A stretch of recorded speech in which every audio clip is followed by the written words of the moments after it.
আসিফ মাহমুদ দিলেন কড়া হুঁশিয়ারি। আনসার সদস্যদের সচিবালয়ে কর্মীদের অবরুদ্ধ করে রাখার ঘটনাকে আনসার ক্রু হিসেবে উল্লেখ করে আগামীতে সাবধান না হলে ভয়াবহ পরিণতির হুঁশিয়ারি দিয়েছেন অন্তর্বর্তী সরকারের ক্রীড়া উপদেষ্টা ও বৈষম্য বিরোধী ছাত্র আন্দোলনের সমন্বয়ক আসিফ মাহমুদ। আসিফ লিখেন, কোনো ষড়যন্ত্রই ছাত্র জনতার অভ্যুত্থানকে ব্যর্থ করতে যথেষ্ট হবে না। জুডিশিয়ালি ক্রু, পদভ্রষ্ট আনসার ক্রু উদাহরণের পরও যদি সাবধান না হয় তবে ভয়াবহ পরিণতি ভোগ করতে হবে। সকাল থেকে সচিবালয়ের সামনে অবস্থান নিয়ে বিক্ষোভ করতে থাকেন হাজারো আনসার সদস্য।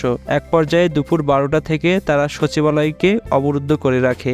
এতে সবগুলো গেট বন্ধ হয়ে যায়। বিকেল 5টার অফিস ছুটি হলেও রাত 10:30টার আগে কর্মচারীরা বের হতে পারেননি। বিকেলে স্বরাষ্ট্র উপদেষ্টা লেফটেন্যান্ট জেনারেল জাহাঙ্গীর আলম চৌধুরী আনসারদের সব দাবি দাওয়া মেনে নেওয়ার আশ্বাস দেন। পাশাপাশি 3 বাহিনীর সদস্যদের রেস্ট প্রথা বাতিলেরও ঘোষণা দেন। সে সময় আনসারদের আন্দোলনের সমন্বয়ক নাসির কর্মসূচি স্থগিত করেন, কিন্তু আন্দোলনকারীদের একটি দল নাছোড়বান্দা হয়ে যায়। তাদের আজকের মধ্যেই জাতীয়করণের ঘোষণা দেবার জন্য উপদেষ্টা পরিষদের উপর চাপ সৃষ্টি করার চেষ্টা চালায়। রাতে অনেক কর্মচারীকে দেয়াল টপকে সচিবালয়ে ছাড়তেও দেখা যায়। রাত 9টার আগে ফেসবুক লাইভে বৈষম্য বিরোধী ছাত্র আন্দোলনের সমন্বয়ক হাসনাত শিক্ষার্থীদের সচিবালয়ে আসার আহ্বান জানায়। পরে রাত 9টার দিকে ঢাকা বিশ্ববিদ্যালয়ের বিভিন্ন হল থেকে শিক্ষার্থীরা রাজু ভাস্কর্যের সামনে জড়ো হয়ে সচিবালয় অভিমুখে রওনা হন। পরে রাত 9টার দিকে সচিবালয়ের সামনে শিক্ষার্থীরা পৌঁছালে উভয় পক্ষের মধ্যে সংঘর্ষ শুরু হয়, যার পরিপ্রেক্ষিতেই আসিফ এমন হুঁশিয়ারি দিয়েছে বলে